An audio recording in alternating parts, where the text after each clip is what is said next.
Vasonga fua vai aso de tasi o le proclame Taimi male TUAMAN le fua fatas mai le fianga Faumuina tol tai David Tua mole tana proclame le fua tai Faum. Good morning, sir. Good afternoon, Taimi. Yeah, so Faumuina Samoa na pele ile lofa malanga leo Yesu le tai Fau. Tato lia malam tanga vai aso. Manatu sa manuia for the weekend ya fa taile tu ole kikila kwa mo ya ele Yesu mai la le wa. Wa makanga vela malasu fa taile tu ne Yesu na mai weekend vai. Manuia fa tai uso manuia le weekend fail fa malostino. Ya ma away for I soundinga lotu lungo Zoom. Yo na nga tawo ya langa le pepesia fa mai ka fa kiki uma ka ko nge kai mi so dinga lotu la sa le ka wan fa kiki te kato sa le ka wan ya maria mai la weekend uso le me sa ko I na ya inga ia na pa munia fo ila so to ino am tuna e kele ke ko ino fe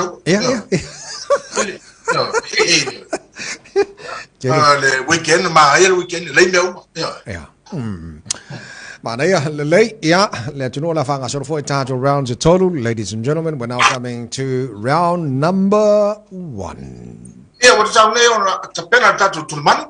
All the time Momo round 1.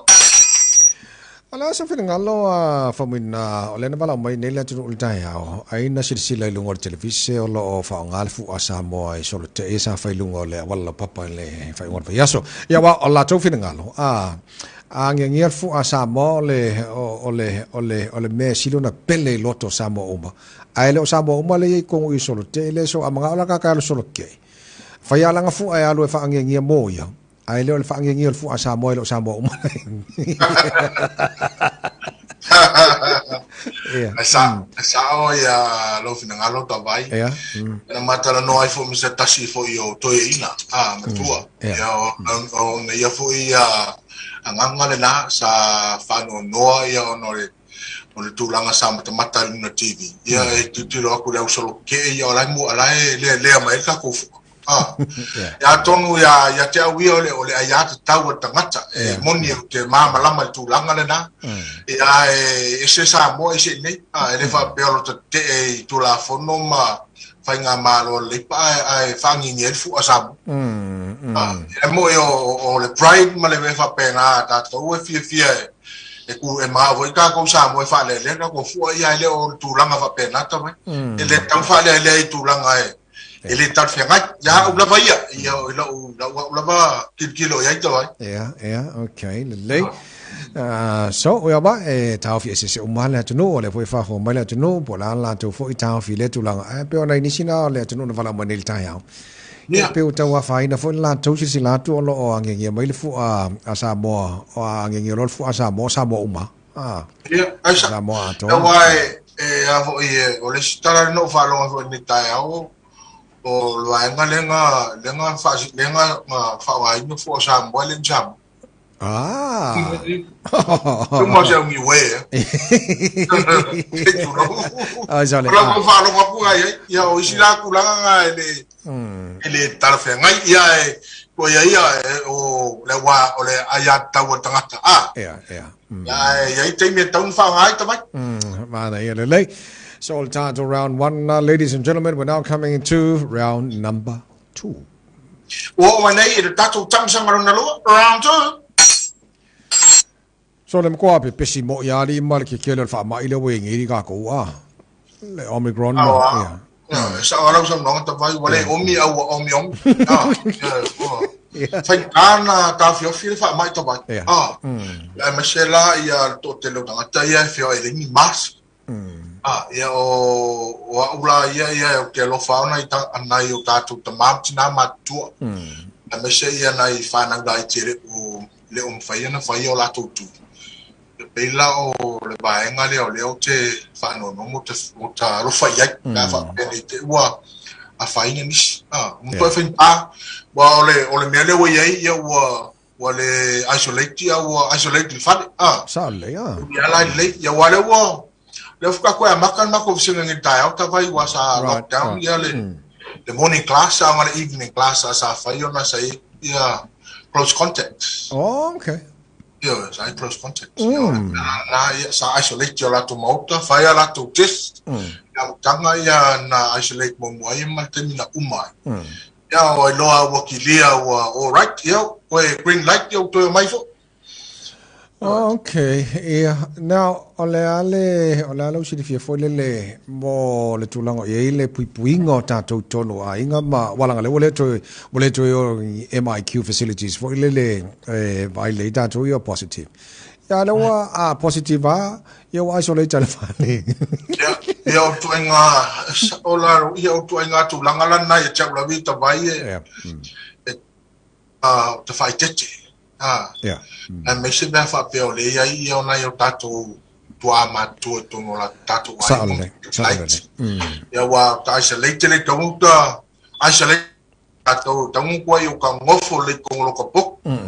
Ya ila tu langa na la fa hotel lo me a isme te na wa ya wa mai ya me ta mafu tu fa fol fa to. Langa fa pena ko safety ka wanga ele fa pena no fa ta singa nga fa ta sela wa te wo fik ta to mes mana ele fa tuanga le ya wa fa maoni ai isolate le fale ya ma pe ona esa no fo le ona va ve fo ona fo ia le fa mai ma va ve ese ku ma ko fa si ya fia telo tato fa ma live time ya sa ora le ta tu langa la ya o la batalai il to telo na yo wa inga me to fa fine ya wa to me tila ito to no matu wa inga na ta matu ya tato tam fa tato ya fa tato wa inga wa le afo so fu malo no e matu mai light fa peo tato fe wa ya la ko lo e tom tato ai so ya la ve to miss mana le for jungle later now so ladies and gentlemen, we're now coming into round number 3. Oh mane tatu tamsang rontol o le tamsang muli folia round 3. Wow, te lo wai fa fonga mo fa long foi wa ma we New Zealand ma lang ya tol tala fa no mo sia tauso ya tunga mala langonale la fo il fa no normal tio le lokto to bai come too soon ave tele ya wa ne tala bo la fa lima ton ave tele a ton o se fa fango fo le ama se tamu tato ya wa we le o mautino mai se tala ale fo mai po la tulanga na mari wa tre mo se tala okay. Ya o te loa wio se tulanga na health issues. Me tu fa pena. Ya wa pe o tata no se pokalame wa umatu. Ya o le sa mai ma sunga ya Ironic Clark. E faile la to pokalame ale exoplex. Ya o le wa tu la mai nei bad news. Ya fa no ai fa me se le tu ai. Ya definitely ya fa pe fo ia te nam to ia isolato ainga talo fai me uso o man wala tunu tavai sa ole le okay the late o te loa ye le Taimi na mato malanga tu le Taimi o le South Pacific Games le fai Samoa te lo Taimi le na lo fa tasi le ye telefon lo maftanga ma tu mala so swani fo la fusu tato no o la se moment of town e fanga lo ina e lo maftanga ma tu mala finga chai te ona fanga lo le lo fo lo su ya ma se yo Taimi finga ta o io Taimi le fam sinoma ko case ya pela o ia le sa o su fa ia fo le mo se so swan ya tele tau sanga o ia le so ya tu na malai fafo o ile ta alu ya weekend am toliole o le tangata takapi mo le wa pension pini ta lo nganua o le liki ya male uni ya Taimi la o no foi ngelang ya sa fa ya Samoa ma tanga male ma tan lo ngatero Taimi fa fu tu fo ia le uso ya mo tawia yo stangata e fia tu spaia e fia tu spaia tan no mai la yo o langa whaketian. Me kona i tang wha mo le tua le o langa tangata. Ele whainga le tau ia le uso e tūlanga na, ele ngata ia o Usiana mana mea ia definitely ia mana whanau, whaafitai I whautuanga le lei, ia mea sa ia whaia mo watu mala wai ngana nā pai tau tawai. Yeah, okay. The lei. Kei le lokto mal fatu. Yeah, au te lo si ona tina whai mana me whia whonga mai le tato pokalame, le tai au, le tai au. So whonga mai le tina pele ma nei nofo alo, e whabena put whantua ia definitely ma alo tunga mala. Ya, o whaamasia tulenga ngo le tua, e pokalame le whionga Faumuina ma pokalame nei. Ya ye le file mo le ngo le tua le le nei o tu fina ngalo never Taimi whaingata. Yeah, rest in peace uzo, tunga mala. Tafi mala la whainga malanga. Ya whaatai mo mea uma le fo ina e whaia o tato mafuta. See you soon, Zan. Yes. Okay, le leia la usu lang kapese lang e kau usu kapese ma leia ka ke fa ko fa ya tunga mala malang whainga malang.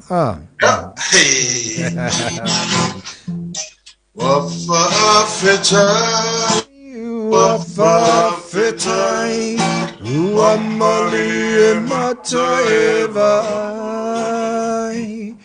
watasilava o ilo ne fa moe we afia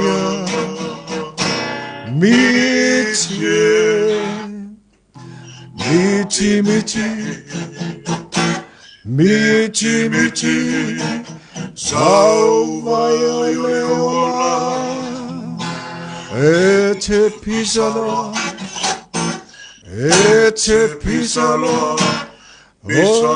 amatuinga mala. Love you, Mam Tugamala. Love you, Torai. Hallelujah. Love you, Tamoe. Love you, Fanny. Tai Tawai Mane. Tai Uzo. Yaso. Tai. Pat Moe. Maria Yaso. Thank you.